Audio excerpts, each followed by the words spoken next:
श्री विष्णु के वामन अवतार की कथा को सुनेंगे। समुद्र मंथन में विजय के पश्चात भगवान श्री हरि की कृपा से देवताओं की विजय हुई थी। स्वर्ग के सिंहासन पर इंद्र का अभिषेक हुआ, परंतु देवता अपने गर्भ में यह भूल गए कि दैत्य बड़ी सावधानी से अपना बल बढ़ा रहे हैं। दैत्यों के गुरु शुक्राचार्य जी ने समस्त भृगुवंशी ब्राह्मणों की सेवा की, जिससे प्रभावशाली भृगुवंशी अत्यंत प्रसन्न हुए और दैत्य राज बलि से उन्होंने विश्वजीत यज्ञ कराया। ब्राह्मणों की कृपा से अग्निदेव ने राजा बलि को रथ घोड़े, शुक्राचार्य जी ने राजा बलि को दिव्य शंख और प्रहलाद जी ने अपनी दिव्य माला दी। इसी तरह राजा बलि समेत राक्षसों ने सेना सहित जाकर अमरावती को घेर लिया। देव गुरु बृहस्पति के आदेशानुसार देवताओं सहित इंद्र ने स्वर्ग को छोड़ दिया और कहीं जाकर छिप गए। माता अदिति अपने पुत्रों का राज्य आदि छिन जाने से अत्यंत दुखी हुईं। उन्होंने अपने पति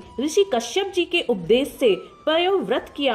भगवान श्री विष्णु ने प्रकट होकर माता अदिति को आशीर्वाद दिया और बोला, मैं अपने अंश रूप से तुम्हारा पुत्र बनकर रक्षा करूंगा। वचन अनुसार भाद्रपद शुक्ल द्वादशी को मध्याह्न काल के अभिजीत मुहूर्त में भगवान विष्णु अंश द्वारा माता अदिति के गर्भ से प्रकट हुए और देखते ही देखते सशरीर वामन ब्रह्मचारी का रूप धारण कर लिया। समस्त देवता, प्रजापति, ब्रह्मा सभी ने भगवान के इस वामन अवतार की स्तुति की। इधर राजा बलि भृगुवंशी ब्राह्मणों के आदेशानुसार अश्वमेध यज्ञ कर रहे थे। भगवान वामन ने तभी वहां के लिए यात्रा की और यज्ञ मंडप में प्रवेश किया। राजा बलि ने भगवान वामन का अभिनंदन करते हुए कहा, हे ब्राह्मण कुमार, आप जो कुछ भी चाहते हैं अवश्य ही वह सब आप मुझसे मांग लीजिए। भगवान वामन बोले, मैं अपने पग से केवल 3 डग पृथ्वी चाहता हूँ। शुक्राचार्य जी ने बलि को बहुत समझाया, ये भगवान विष्णु तुम्हारे शत्रु बनकर सब छीनने के लिए आए हैं। राजा बलि अपनी प्रतिज्ञा से पीछे नहीं हटे। हाथ में जल लेकर 3 पग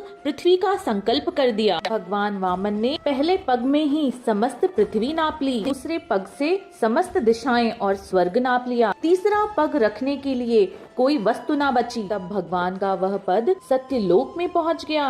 श्री ब्रह्मा जी ने विश्व रूप भगवान के उठे हुए उन चरणों का पूजन और प्राक्षालन किया। ब्रह्मा के कमंडलू से वही जल भगवान के पद प्राक्षालन से पवित्र होने के कारण गंगा जी के रूप में परिणत हो गया। अंत में बलि जी ने कहा, हे प्रभु, अपना यह पग मेरे सिर पे रख दीजिए, मैं आपके चरणों में आत्मसमर्पण करता हूँ। भगवान ने प्रसन्न होकर राजा बलि को सुतलोक सहित सभी वर दिए। देवताओं को पुनः स्वर्ग का राज्य मिल गया और वह शासन करने